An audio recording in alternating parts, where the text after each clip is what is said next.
Hello everyone, स्वागत है आप सभी का आज एक नए फैक्ट के क्लास में। तो आज की क्लास जो है हमारी रहेगी पॉलिटिकल साइंस से। ठीक है, पॉलिटिकल साइंस से मैंने ऑलरेडी एक क्लास आपको करवा दी है, ये हमारी सेकंड क्लास रहेगी। तो आज की क्लास का हमारा टॉपिक रहेगा क्या कि ट्रेडिशनल अप्रोचेज़ क्या होती है, पारंपरिक दृष्टिकोण क्या होते हैं राजनीति में। तो फिलोसफिकल, हिस्टोरिकल, लीगल, इंस्टीट्यूशनल। तो दार्शनिक, फिलोसफिकल जो है, फिलोसफर कौन होते हैं? दार्शनिक। तो दार्शनिक के ऊपर मैंने एक शॉर्ट क्लास आपको प्रोवाइड करवाई है। आप पहले वो क्लास देखिए, उसके बाद जो है इस क्लास को पढ़िएगा। बाकी इस क्लास में भी मैंने वो कंटेंट डाला है, लेकिन जो बच्चे पॉलिटिकल साइंस से रिलेटेड नहीं हैं उनके लिए भी ये दार्शनिक, फिलोसफर कौन होते हैं वो ज़रूरी है, इसलिए मैंने इसको शॉर्ट क्लास में भी बनाया है। तो आज हम जो है 3 दृष्टिकोणों पर काम करेंगे, फिलोसफिकल, हिस्टोरिकल और लीगल, इंस्टीट्यूशनल। तो सबसे पहले हमें क्या देखना होगा कि दार्शनिक कौन होते हैं। कि दार्शनिक वे लोग होते हैं जो जीवन, समाज, न्याय, सत्य, ज्ञान और ब्रह्मांड जैसे गहरे प्रश्नों पर सोचते हैं, सोच विचार करते हैं, चर्चा करते हैं और उनका आंसर ढूंढने की कोशिश करते हैं। साधारण लोग, जो नॉर्मल लोग होते हैं, वो पूछते क्या है पर ज़्यादा फोकस करते, लेकिन दार्शनिक है कि ये हुआ क्यों, कोई भी काम क्यों पर ज़्यादा फोकस करते हैं। ठीक है, और कैसा होना चाहिए, कि उनके अकॉर्डिंग कि ये काम ऐसे होना चाहिए और ये हुआ क्यों, इस पर ज़्यादा फोकस करते हैं दार्शनिक। दार्शनिक फिलोसफर लोग जो होते हैं, जो इस दार्शनिक विचारधारा रखते हैं, वो चीज़ों को केवल सतह पर देखकर नहीं मानते, बल्कि उसके पीछे के कारण और सिद्धांत जानने की कोशिश करते हैं। कि कोई भी काम हुआ है, कोई भी चीज़ है, उसके पीछे का कारण जानेंगे और किन बातों के अकॉर्डिंग ये काम हुआ है। पूरे के पूरे आप ये मान लो कि बात की खाल निकालने वाली बात हो गई, कि दार्शनिक हो गए, वो किसी भी बात की जड़ तक पहुंचते हैं, उस पर पूरा फोकस करते हैं, उसके पीछे के सारे कारणों को करते हैं। कि दार्शनिक जो होते हैं उनकी विशेषताएं क्या होती हैं, कि वो डीप थिंकिंग रखते हैं, गहरी सोच रखते हैं। वे साधारण बातों में भी बड़े बड़े प्रश्न खोज लेते हैं और उनका उत्तर जानने की कोशिश करते हैं। वो सत्य की खोज पर ज़्यादा बल देते हैं। उनका उद्देश्य क्या होता है? सिर्फ और सिर्फ सच्चाई तक पहुंचना। थर्ड पॉइंट, कि वे हर चीज़ को तर्क के आधार पर समझते हैं, किसी भी चीज़ को ऐसे ही नहीं मानते, उसके पीछे के साइंस को, उसके पीछे क्या लॉजिक लगाया, उसको जानने की पूरी कोशिश करते हैं। आदर्शवाद, वे अक्सर यह बताते हैं कि समाज या राज्य कैसा होना चाहिए। लोगों को अपनी थिंकिंग के अकॉर्डिंग वो कहते हैं कि राज्य का निर्माण ऐसे होना चाहिए, राज्य में ये चीज़ शामिल होनी चाहिए, समाज में ये सुधार आना चाहिए, समाज के लोगों में ये नई चीज़ें शामिल होनी चाहिए, इन सभी के अकॉर्डिंग बात करते हैं। ज्ञान का विस्तार, कि दार्शनिक केवल जानकारी नहीं बल्कि ज्ञान और बुद्धि पर भी जोर देते हैं। ज्ञान में ज़्यादा, कि जितना ज़्यादा हो सके हम ज्ञान अपना बढ़ा सके और लोगों तक ज्ञान पहुंचा सके, और जितने ज़्यादा हो सके अपनी बुद्धि को और मजबूत बनाने की वो कोशिश करते हैं। उदाहरण देखते हैं हम। उदाहरण के लिए जो प्लेटो था, प्लेटो एक दार्शनिक के रूप में आता है, कि दार्शनिक प्लेटो के अनुसार। तो ये दार्शनिक वर्ड क्यों लगा है, ये आप ऊपर जो विशेषताएं पढ़ी आपने, इन्हीं विशेषताओं के कारण किसी इंसान को दार्शनिक बोला जाता है। जिस इंसान में हमने ऊपर जो पॉइंट्स में विशेषताएं देखी है, खासियत देखी हैं, जिस किसी भी इंसान में ये खासियत होंगी वो दार्शनिक में गिना जाएगा। तो प्लेटो जो थे वो एक साधारण इंसान था, लेकिन उसकी सोच इतनी अच्छी थी, वो सारी चीज़ों को तर्क के आधार पर करता था, कोई चीज़ का कारण जानने की कोशिश करता था, अपनी बुद्धि का ज़्यादा विकास करता था, इसीलिए जो है वो दार्शनिक बन गए और दार्शनिक प्लेटो कहा जाता है। तो प्लेटो ने कहा कि जो शासन है वो दार्शनिक राजा के हाथ में होना चाहिए, क्योंकि राजा जो है वो अगर दार्शनिक होगा तो वो सत्य की खोज करेगा, वो किसी न्याय निष्पक्ष करेगा, वो किसी भी चीज़ के पीछे के कारणों को जानने की कोशिश करेगा, ज़्यादा से ज़्यादा समाज का विकास करेगा, ज़्यादा से ज़्यादा अपने राज्य की तरक्की में यकीन करेगा, और सारे के सारा काम उसका सच्चाई पर फोकस होगा। इसीलिए उसने सजेस्ट किया था कि शासन जो हमेशा दार्शनिक राजा के हाथ में होना चाहिए, क्योंकि जो दार्शनिक है वही न्याय और सत्य को सही मायने में समझ सकता है, उसके पीछे के कारणों को जान सकता है और उसको सही उपयोग भी कर सकता है। एक दार्शनिक होते हैं अरस्तु।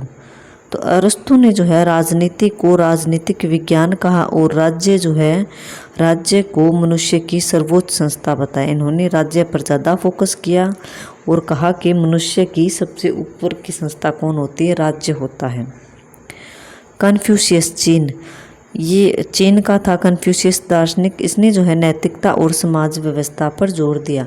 इसने नैतिकता के नियमों पर बल दिया और समाज में कैसी व्यवस्था होनी चाहिए उस पर ज़्यादा फोकस किया था। ये 3 दार्शनिक जो है काफ़ी फेमस हैं।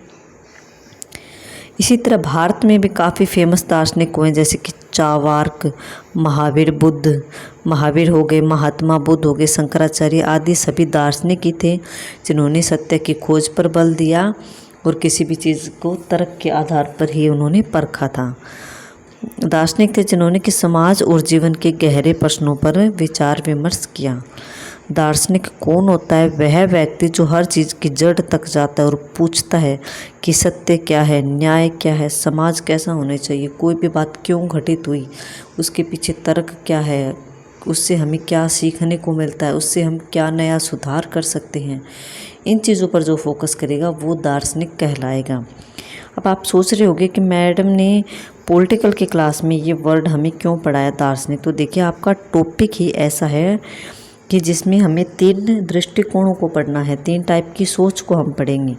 तो इस 3 टाइप की सोच में जो हिस्टोरिकल तो इतिहास से रिलेटेड होगी, लीगल कानून से रिलेटेड होगी। जो फिलोसफिकल सोच वाले इंसान है ना, वो फिलोसफिकल दार्शनिक फिलोसफर से जुड़े हुए हैं। इसीलिए इस सोच को, इस पॉइंट को पढ़ने से पहले हमें ये पता होना चाहिए कि दार्शनिक होते कौन हैं।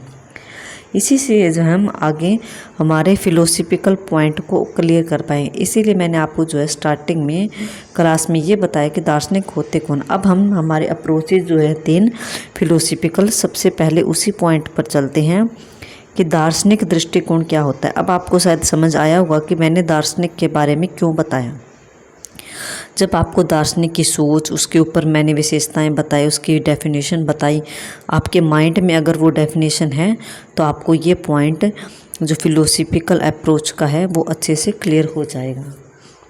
कि राजनीति को सोच और आदर्शों के आधार पर समझना, इस दार्शनिक दृष्टिकोण में क्या आता है कि इस दृष्टिकोण को रखने वाले जो इंसान होते हैं वो राजनीति को सोच और आदर्शों के आधार पर समझने की कोशिश करते हैं। उनका नज़रिया, सोच, उनकी सोचने का तरीका अलग होता है और उनकी सोच के आदर्श सोचे कुछ सिद्धांत होते हैं जिनके अकॉर्डिंग वो अपना नज़रिया रखते हैं।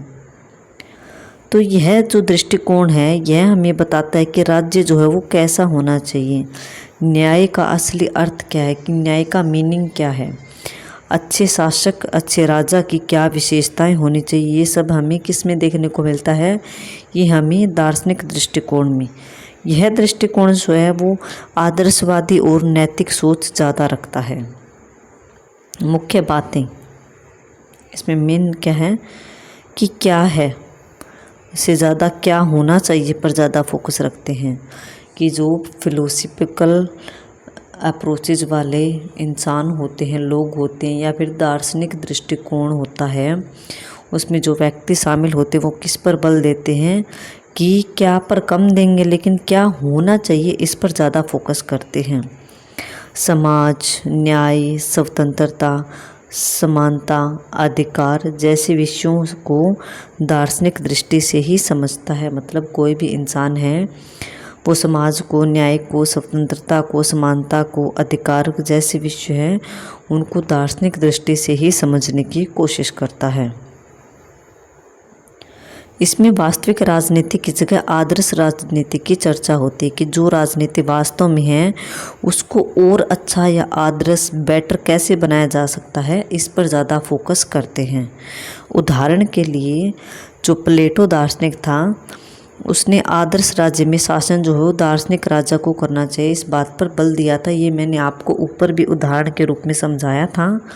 कि दार्शनिक कौन होते हैं, वो कहते हैं कि राज शासन जो है हमेशा एक दार्शनिक राजा को करना चाहिए, क्योंकि उसकी सोच गहरी होगी, वो सोचने समझने की शक्ति ज़्यादा रखेगा, वो किसी भी बात को तर्क के आधार पर लेके चलेगा, वो न्याय जो है वो बिल्कुल टिक करेगा, अच्छी प्रकार से न्याय करेगा, और वो सत्य के ऊपर चलेगा और अहिंसा का पालन करेगा। सभी खूबियाँ उसमें होगी तो वो अच्छी प्रकार से शासन को चला पाएगा। अरस्तु ने राजनीति को राजनीतिक विज्ञान कहा है और मनुष्य की सर्वोच्च संस्था किसको बताया है, राज्य को। तो आप याद रखिएगा कि अरस्तु ने राजनीति में, आपसे डायरेक्ट ये पूछ सकता है कि राजनीति में राजनीतिक विज्ञान, राजनीति को राजनीतिक विज्ञान किस दार्शनिक ने कहा है, तो वो अरस्तु ने। मनुष्य की सबसे सर्वोच्च संस्था राज्य को बताया है किस दार्शनिक ने, तो वो भी अरस्तु ने। अगर आप पूछते हो कि आदर्श समाज कैसा होना चाहिए, तो आप फिलोसफिकल अप्रोच अपना रहे हो, आप दार्शनिक दृष्टिकोण अपना रहे हो। अगर आप ये पूछना कि आदर्श समाज कैसा होना चाहिए, उस पर आप अपनी राय देते हो, कैसे पर फोकस करते हो, तो आप ओब्वियसली फिलोसफिकल अप्रोच, दार्शनिक दृष्टिकोण अपना रहे हो। तो ये हमारा सबसे पहला अप्रोच हो गया, सबसे पहला दृष्टिकोण हो गया कि फिलोसफिकल अप्रोच होती क्या है। आई होप आपको क्लियर हुआ होगा। अब सेकंड हम देखते हैं हिस्टोरिकल अप्रोच, ऐतिहासिक दृष्टिकोण, कि राजनीति और राज्य को समझने के लिए हमें उसका इतिहास, हमें उसका पास्ट देखना होगा। कि अगर हम पॉलिटिकल को समझना चाहते हैं, अगर हम स्टेट को, राज्य को समझना चाहते हैं, तो सबसे पहले हमें उसके पास्ट में जाना होगा कि वो बना कैसे था।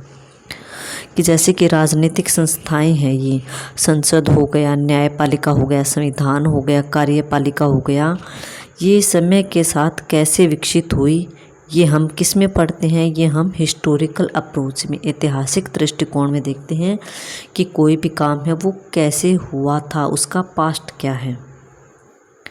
इसमें हम मुख्य बातों को शामिल करते हैं कि किसी भी राजनीतिक संस्था या विचार को समझने के लिए उसकी जड़ें जो है वो हमेशा अतीत में खोजी जाती है। उसका पास्ट सबसे पहले हम कुरेदते हैं, देखते हैं कि ये चीज़ कैसे बनी थी, इसका ये आज जो प्रेजेंट रूप है वो इसका कहीं ना कहीं पास्ट से ही निकल कर आया है, पास्ट में सुधार होकर ही उसका प्रेजेंट हमारे पास है।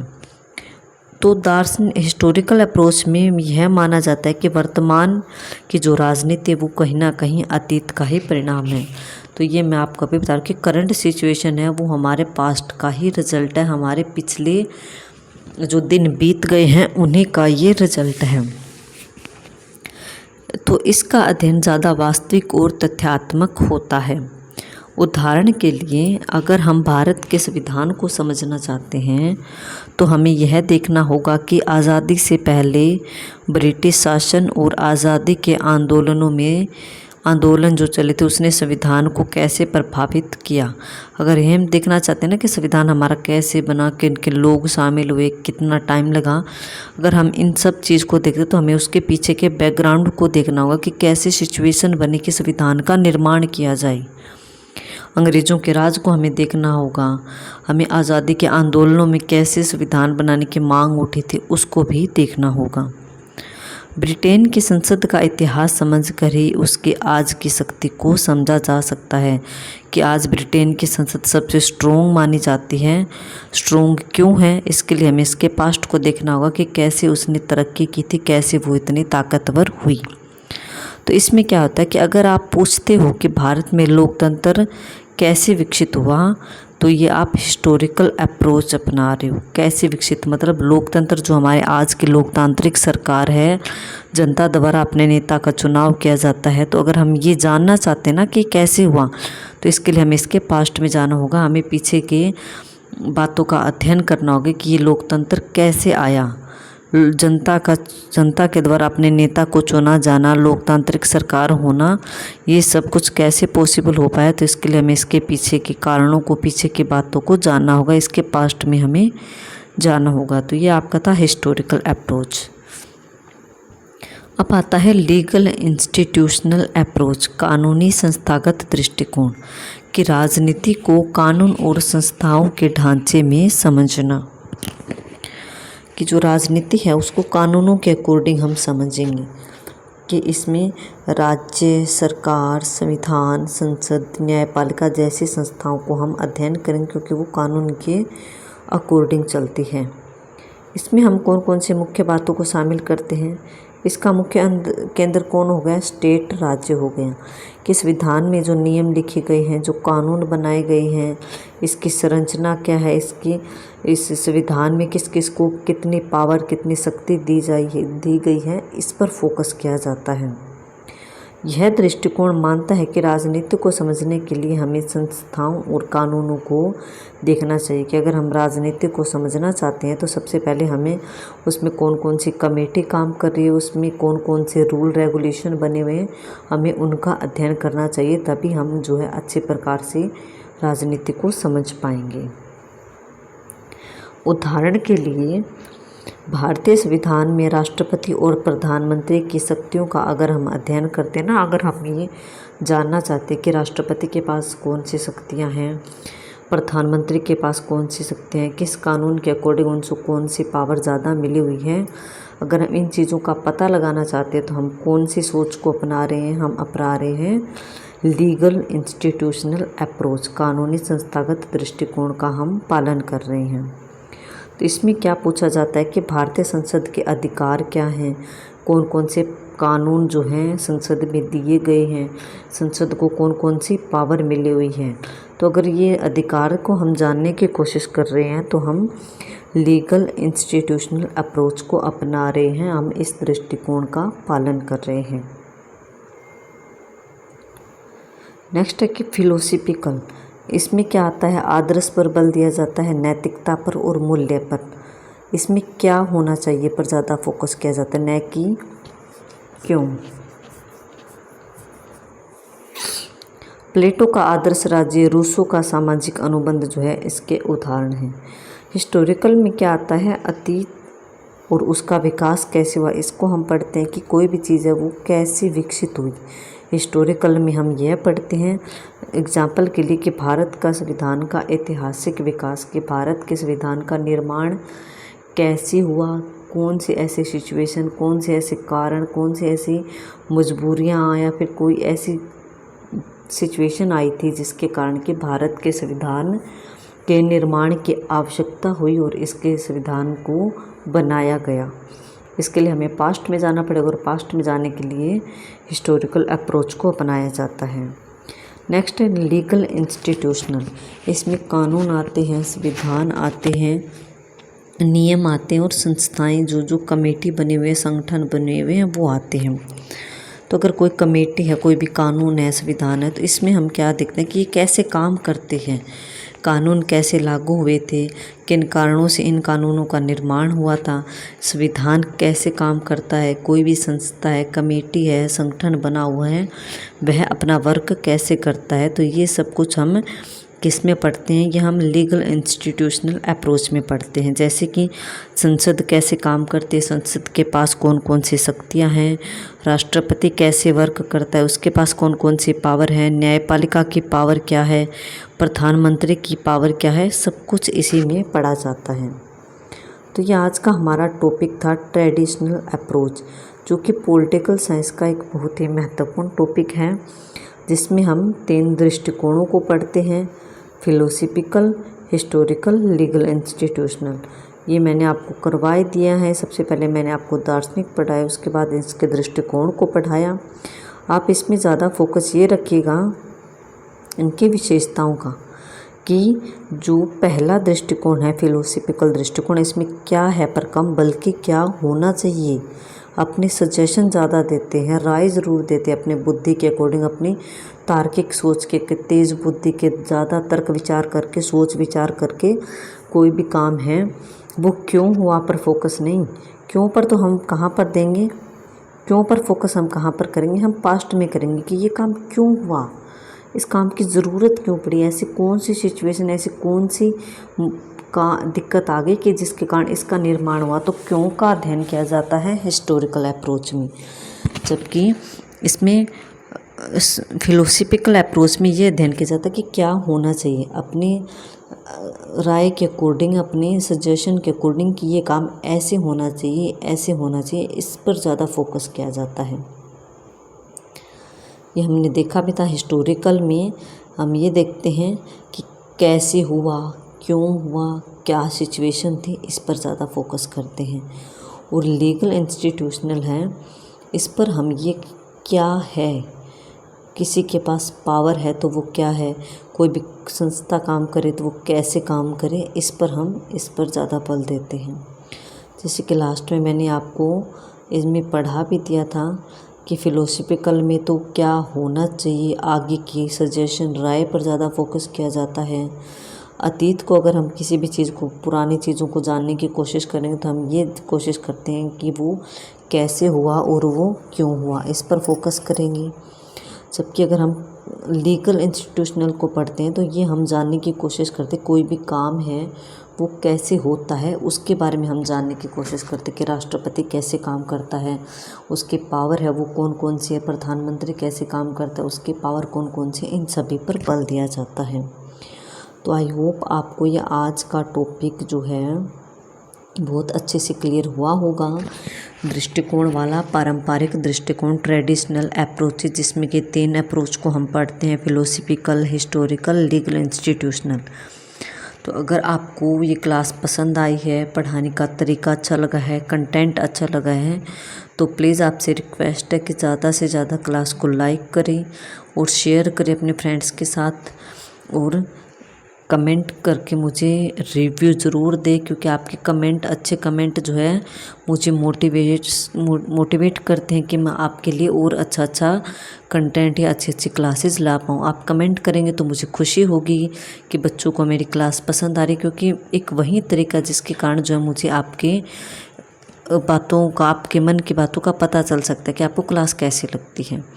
तो प्लीज़ आपसे रिक्वेस्ट है कि अगर आपको क्लास अच्छी लगती है तो उसके नीचे प्लीज़ प्यारे प्यारे कमेंट ज़रूर कीजिएगा, ताकि मुझे भी मोटिवेशन मिले। तो चलिए आज की क्लास को यहीं तक रखते हैं। आप इस क्लास को 1-2 बार देखेंगे तो आपको अच्छे से ये टॉपिक क्लियर हो जाएगा। अगर फिर भी कोई प्रॉब्लम आती है, कोई दिक्कत होती है, तो आप मुझे या तो टेलीग्राम पे मैसेज करो या फिर क्लास के नीचे आप कमेंट छोड़ सकते हो। तो चलिए, थैंक यू एवरीवन।